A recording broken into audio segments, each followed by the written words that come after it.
Oi gente, tudo bem com vocês? Na videoaula de hoje eu vou estar mostrando o passo a passo desse ponto, que é o ponto barra 1 por 1.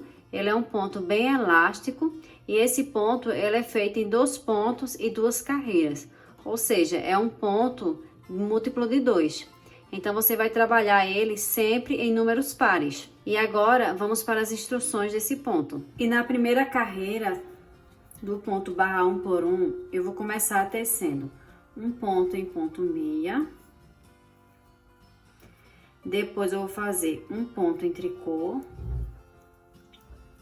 e vou repetir essa sequência: um ponto meia, um ponto em tricô, novamente um ponto em meia e um ponto em tricô.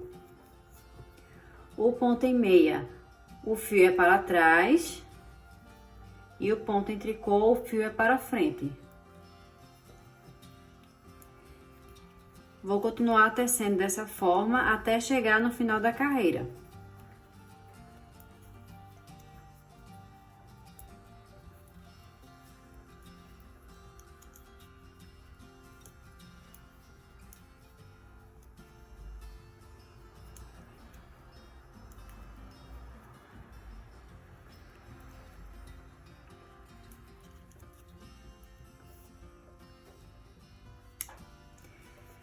Na segunda carreira, eu vou apenas repetir o modelo do ponto.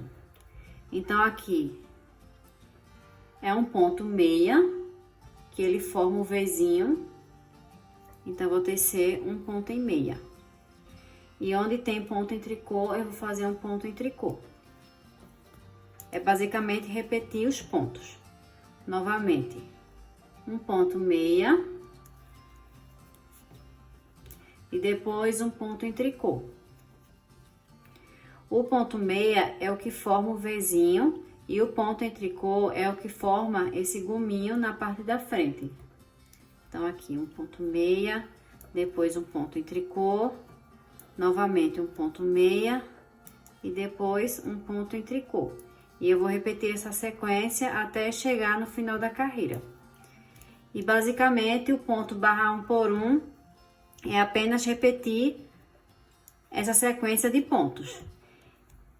Eu vou fazer mais algumas carreiras e volto para dar continuidade ao trabalho com vocês.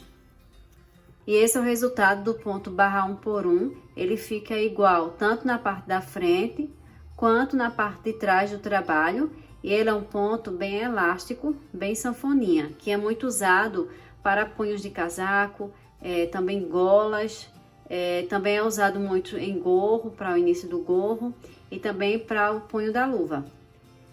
E é isso, gente. Espero que vocês tenham gostado desse tutorial. Um super beijo e até o próximo vídeo.